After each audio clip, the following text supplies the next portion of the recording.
Sino ang dapat nating paglingkuran? Ang Diyos o ang kayamanan?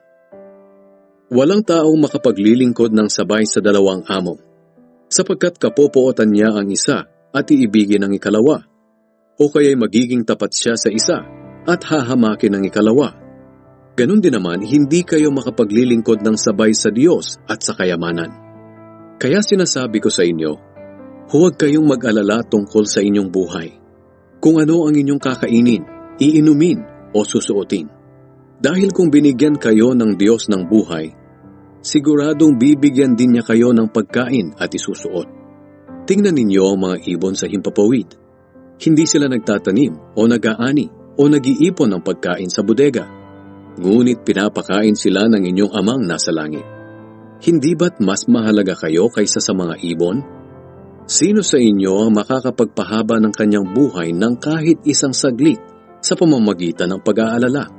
At bakit kayo nag-aalala tungkol sa pananamit? Tingnan ninyo ang mga bulaklak na tumutubo sa parang. Hindi sila nagtatrabaho o naghahabi.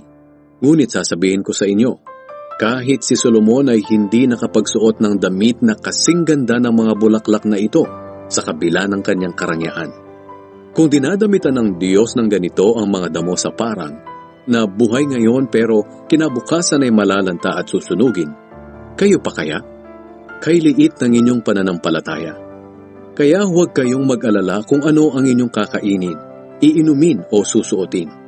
Ang mga bagay na ito ang pinapahalagahan ng mga taong hindi kumikilala sa Diyos.